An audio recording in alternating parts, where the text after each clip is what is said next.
Out of natural beauty, vivid historical and cultural heritage, we created a unique nook on Earth.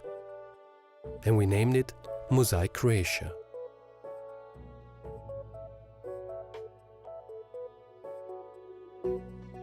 From the very first day, the story of Mosaic Croatia led us to wine. Mosaic Croatia thus became Wine Croatia. And let's face it, her wines are mosaic too. Wine Croatia, wine mosaica, one might say. Having liked what we already saw, we continued exploring the story. There's hardly a city more beautiful than ancient Dubrovnik, with that beauty clearly reflected in a glass of domestic Malvasia. Only few of the best wines can stand up to Malvasia of Dubrovnik. Logically enough, we henceforth continued towards the locality of Dingač, on the renowned wine peninsula of Pelješac. Scaling this prestigious vineyard site, according to some experts the most demanding site for wine production in the world, is a genuine adrenaline-filled adventure. Grapevine that bathes in the sun throughout the year, finding its refreshment in the blue Adriatic, gives birth to grapes whose soul you can clearly taste in the glass. That deep, powerful wine, Plavac Mali. We were already a bit hungry, and what better place to get rid of that feeling than the island of Korčula. Seafood, risotto, sweets, these delicacies coupled with well-known local celebrity, the robust Pošip wine, brought genuine symphony to our palates. In the blink of an eye, we stood immersed in the white glow of the stone of the island of Brač. Many renowned buildings have been made from it and surely toasted with a barrel or two of all sorts of domestic wines. Having come this far, why not check out some domestic wine on the island of Pag as well? While this island may be better known for its famous centuries-old lace, it also hides gems known to experts, such as the wine made from the homegrown Gegić variety. At first glance, the wine site of Bucavac may seem dubious or even infertile.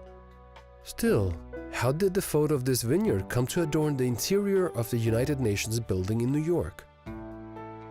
Finally, as the sunset approached, we decided to rest. It's been more than a successful day.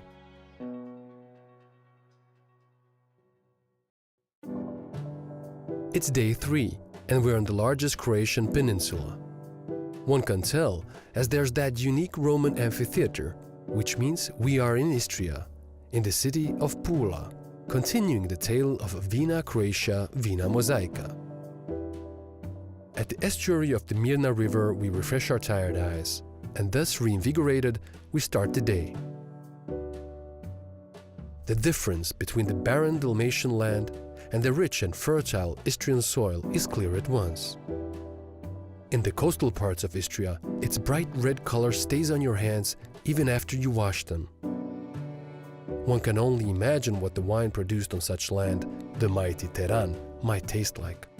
And before we even got around to ask that question, we ended up tasting it, alongside savory domestic specialties, such as the well-known game dishes.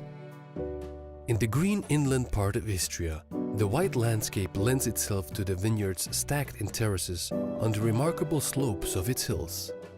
The fresh and peaceful spring wine of Malvasia that they produce is the Istrian enological icon, capable of enriching almost any meal. Even more pleasure awaits us in the ancient city of Poreč.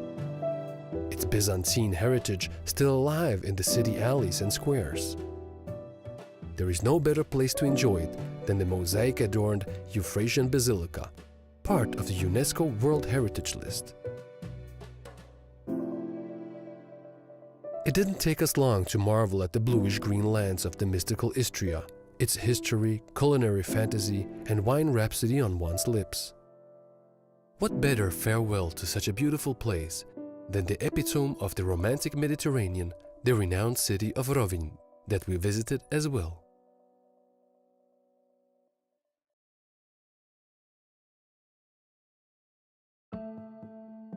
No more wide expanses for the eyes, no more bluish-green eternity. Instead, we see the waves of hills, as though painted on a canvas, a great many waves indeed. One feels a sense of warmth inside, but the temperature outside certainly falls below that of Istria or Dalmatia. Regardless of the difference in climate, however, the local grapevine is just as good in taking in that which is the best in the soil. You can see it in various grape varieties: Pinot, Riesling, Puchipel or Sauvignon, yielding as good a wine in these hilly parts as they do in their native regions. The character of the wine is so clear you can clearly see it in the glass even before the tasting. The freshness of the local climate, the discretion of the locals, the mysteriousness of the winemaker. This is what wine born in the hills is all about: fresh and vivacious. Yet another proof that Vina Croatia are Vina Mosaica indeed. It really proves difficult to say farewell to the regions of Zagorje, Moslavina, Pleševica and Međimurje, for this is a place like no other to rest your soul. We heard interesting folk tales and felt the rich history of these lands reflected in the baroque castles. The stuff of fairy tales about princes and princesses, these structures bear witness of times past. With them on our mind, we conclude the story about mountainous Croatia.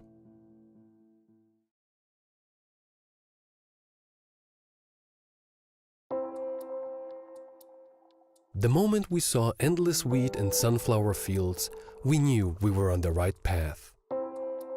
Here we are in Slavonia, the eastern region of Croatia. It's easy to understand why they call it Flat Slavonia. However, all of a sudden, a hilly wine road appears before us, so unreal and beautiful that it makes one stop silent in awe. The vineyards of the area, planted on rich soil immersed in golden summers, give birth to juicy grapes and the well-known Graševina wine too. We tried it, this texture-rich wine, in a place where it has been fermenting for centuries, the Kutjevo cellar, the oldest wine cellar in this part of Europe.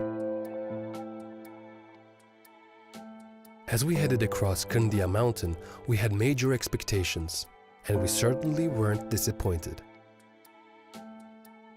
As we reached the peak, a wonderful belvedere welcomed us and allowed us to have a marvelous overview of the Pannonian plain. Who would have thought that this used to be the bottom of the sea covering a decent portion of Europe in distant past, only to leave behind the blessing of fertile soil and lush vineyards long after they had dried up. We also went through the city of Osijek and said hello to the Drava river. However, nothing impresses as much as the mighty Danube. As you stand before it, you realize how small you are and how strong is the force of nature.